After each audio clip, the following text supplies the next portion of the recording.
दूसरे ग्रहों पर जीवन या एलियंस की मौजूदगी को लेकर अब तक तमाम तरह के दावे किए जाते रहे हैं।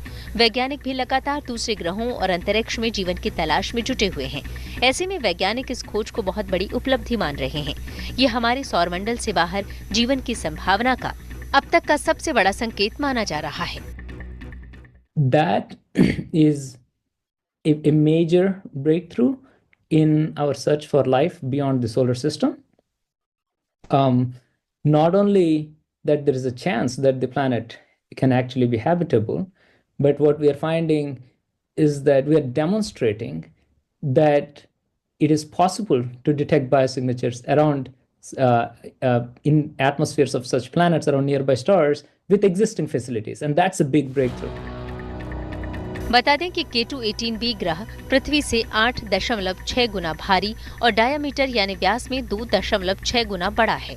जैसे धरती अपने सूरज का चक्कर लगाती है, K2-18b ग्रह अपनी गैलेक्सी में अपने तारे का चक्कर लगाता है।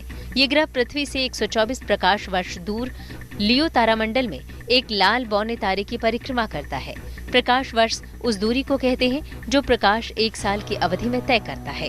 ये दूरी लगभग 9.5 लाख करोड़ किलोमीटर के बराबर होती है। यानी आसान भाषा में कहें तो ये ग्रह धरती से 9.5 ट्रिलियन किलोमीटर दूर है। वैज्ञानिकों का कहना है कि यहाँ पानी तरल रूप में मौजूद हो सकता है, जो जीवन पनपने के लिए सबसे जरूरी है। अभी ये किस तरह के होगा, मतलब दैट इज ये सपोज मेरा फेस वो स्टार समझ लेना, मेरा हाथ वो ग्रह समझ लेना। वो ग्रह समटाइम स्टार के पास जाएगा ना, घूमते तरीके से जाने के समय स्टार के पास जाएगा ना, तो इसका वातावरण के थ्रू स्टार का लाइट आएगा ना। सो वो लाइट में इधर वायुमंडल में क्या क्या पदार्थ है, उसके प्रहार वो लाइट में थोड़ा वेरिएशन, वो वेरिएशन को हम इधर वॉच करके, हम इधर करके ये वेरिएशन इस मटेरियल के कारण हो रहा है, इस पदार्थ के कारण हो रहा है करके हम कर रहा हूं। इसको स्पेक्ट्रास्कोप बोलेगा।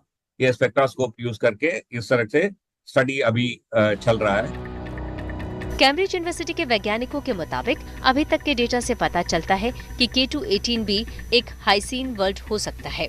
हाइसीन ग्रहों पर संभवतः पृथ्वी के समुद्रों जैसे सूक्ष्मजीवी जीवन हो सकता है, जो पृथ्वी से गर्म समुद्रों में पनपता है। दरअसल 90 के दशक से अब तक लगभग 5,800 एक्सोप्लैनेट यानी बाहरी ग्रह खोजे जा चुके हैं। इस आधार पर वैज्ञानिकों ने स्पेस में हाइसीन वर्ल्ड नाम के ग्रहों की कल्पना की है। हाइसीन वर्ल्ड यानी एक ऐसी दुनिया जहां पानी का समुद्र हो, सूक्ष्म जीव रह सकें और हाइड्रोजन से